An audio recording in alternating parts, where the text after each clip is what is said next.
ഇത് മാസ് മോട്ടോഴ്സിൽ നിന്നാണ് Honda Activa 60 starting complaint ആയിട്ട് വന്ന വണ്ടിയാണ്. സ്റ്റാർട്ടിങ് കംപ്ലൈൻറ്റ്, അതേപോലെ തന്നെ കിക്കർ ടൈറ്റ് ഗ്രീസിങ് ഇല്ലാണ്ട്. അപ്പോൾ കിക്കർ ഗ്രീസ് ചെയ്യുക, സ്റ്റാർട്ടിങ് കംപ്ലൈൻറ്റ് നോക്കുക, അതാണ് മെയിനായിട്ട് പറഞ്ഞിരുന്നത് കേട്ടോ.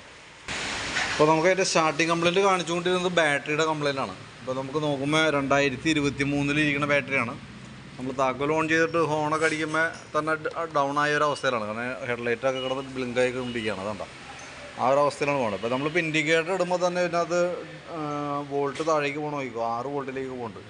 സെൽഫ് അടിക്കുമ്പോൾ തന്നെ 9 വോൾട്ടിൽ താഴേക്ക് വന്ന ബാറ്ററി കംപ്ലൈൻറ്റ്. ആ സ്ഥാനത്ത് നമ്മളിപ്പോൾ സെൽഫൊന്നും ഇല്ലാണ്ട് ഇൻഡിക്കേറ്റർ ഇടുമ്പോൾ തന്നെ ഡൗൺ ആയി പോവാം. ചിലപ്പോൾ നമ്മൾ ലോഡ് ടെസ്റ്റിലേക്ക് കൊടുക്കുമ്പോൾ ഫുൾ കട്ടായി പോകണം. അപ്പോൾ നമുക്ക് ബാറ്ററി മാറ്റി വെച്ചാലാണ് സ്റ്റാർട്ടിങ്ങിൻ്റെ ദിവസം റെഡി ആവുള്ളൂ. കാരണം ഇത് ബാറ്ററിയുടെ വോൾട്ടൊന്നും കറക്റ്റ് അല്ലാത്തതുകൊണ്ട് തന്നെ വാണിംഗ് ലാമ്പൊക്കെ തെളിഞ്ഞേക്കാണ് വണ്ടി കിക്കർ അടിച്ചാലും സ്റ്റാർട്ട് ആവാനായിട്ട്. ഒരു കിക്കർ അടിക്കുക, ബേസിക്സിൻ്റെ കിക്കർ അടിക്കുമ്പോൾ ആക്സിലേഷൻ കൊടുക്കാതെ കൊണ്ട് നല്ല പവറിൽ അടിക്കണം, എന്നാലാണ് വണ്ടി സ്റ്റാർട്ട് ആവുള്ളൂ. കിക്കറിൽ വണ്ടി സ്റ്റാർട്ട് ആവുന്നുണ്ട്, സെൽഫിലാണ് എടുക്കാത്തത്. അപ്പോൾ ബാറ്ററി മാറ്റി കഴിഞ്ഞാൽ അത് റെഡി ആയിക്കോളും. പിന്നെ കിക്കർ നമുക്ക് അടിക്കാൻ ബുദ്ധിമുട്ട് കാണിക്കേണ്ട ദിവസം കിക്കർ അടിച്ചാൽ സ്റ്റക്കായിരിക്കും. കാരണം അത് നമ്മൾ കറക്റ്റ് പീരീഡ് ഓരോ പീരീഡിലും നമുക്കതിൻ്റെ ജനറലായിട്ടുള്ള സർവീസ് കാര്യങ്ങൾ ചെയ്ത് പോകേണ്ടതാണ്. അപ്പോൾ അതിൻ്റെയൊക്കെ ഒരുപാട് ഡിലേ വന്നേക്കണോണ്ടാണ് ആ പ്രോബ്ലം. ഞാനിപ്പോൾ കിക്കർ അഴിച്ചൊന്ന് ഗ്രീസ് ചെയ്തിടുന്നുണ്ട്.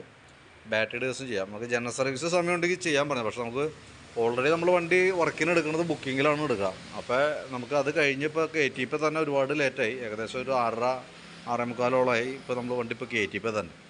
അപ്പോൾ പിന്നെ നമുക്ക് എന്തെങ്കിലും വർക്ക് കംപ്ലീറ്റ് ചെയ്ത് നടക്കില്ല. അപ്പോൾ ഞാൻ അടുത്ത് വേറൊരു ദിവസത്തേക്ക് ഞാൻ ഓൾറെഡി ബുക്ക് ചെയ്ത് വയ്ക്കാം. ബുക്ക് ചെയ്ത് വെച്ചിട്ട് ഞാൻ എൻ്റെ ഡീറ്റെയിൽസ് തരാം. അപ്പോൾ അന്ന് കാലത്തുനിന്ന് കൊണ്ടുവന്ന് വയ്ക്കുകയാണെങ്കിൽ നമുക്ക് ഇതേപോലെ തന്നെ ഡീറ്റെയിലായിട്ട് ജനറലായിട്ടുള്ള സർവീസ്, അത് ഡീറ്റെയിൽ സർവീസിങ് ആയിട്ടാണ് ചെയ്യുക. അപ്പോൾ അത് ചെയ്തു പോകേണ്ടത് അത്യാവശ്യമാണ് താനും കേട്ടോ. അപ്പോൾ അതൊന്ന് നോക്കിയേക്കുക. ഇപ്പം നമുക്ക് ഈ പറഞ്ഞ 2 വർക്ക് കംപ്ലീറ്റ് ചെയ്തിട്ട് ഞാൻ എൻ്റെ ഡീറ്റെയിൽസ് തരാം.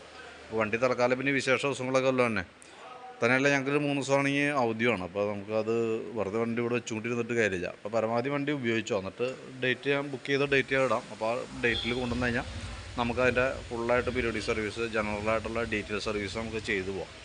അതായിരിക്കും കുറച്ചുകൂടി നല്ലത്. അപ്പോൾ വീഡിയോ കണ്ടുമ്പോൾ നോക്കിയിട്ടൊന്ന് റിപ്ലൈ ഇടണം കേട്ടോ. നമുക്കതനുസരിച്ചിട്ട് ചെയ്യാം എന്തെങ്കിലും കേട്ടോ. ഇത് ഞാൻ കംപ്ലീറ്റ് ചെയ്ത് വെച്ചേക്കാം.